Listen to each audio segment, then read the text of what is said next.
Tout a commencé par une assiette de soupe, ou plutôt parce qu'il y avait dedans. « C'est quoi cette bouillie » lança-t-il en renversant brutalement l'assiette sur le sol. Émilie resta figée. Ce n'était pas la première fois. Mais ce soir-là, quelque chose était différent, car dans la cuisine se trouvait un invité. Le frère de son mari, Julien. J'ai fait de mon mieux. Tante à Émilie, ton mieux? Tu es même pas capable de faire une soupe correcte. Il s'était levé, s'approchant dangereusement. T'es bonne à rien.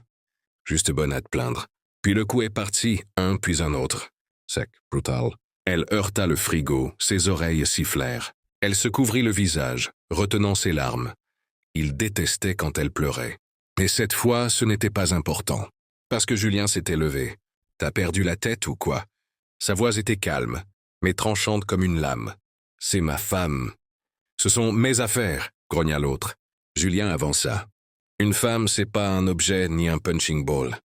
Tu as dépassé les limites. J'ai tout vu. Je me suis tu. Mais maintenant tu frappes. Et ça, je le laisserai pas passer.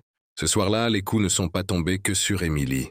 Julien, ancien judoka, n'a laissé aucune chance. Son frère s'est retrouvé au sol. La cuisine a tremblé. Puis il y a eu les pompiers, la police, les hématomes, le témoignage, l'ordonnance d'éloignement. Le mari est reparti chez leurs parents. Émilie est restée, avec son fils, et avec Julien. « Pardon », murmura-t-il un jour pendant qu'elle faisait la vaisselle, de ne pas être intervenu avant. J'ai vu, je savais, mais je me disais que ce n'était pas à moi. Tu m'as sauvé, dit-elle doucement, et ça, je l'oublierai jamais. Les jours ont passé. Julien est resté pour aider, avec l'enfant, mais c'était plus que ça. Il se levait tôt, préparait le petit déjeuner, emmenait le garçon à l'école. Il ne criait jamais, Ne commandez pas.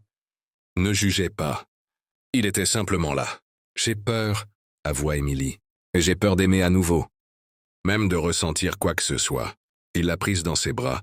Je ne te demande rien, seulement d'exister.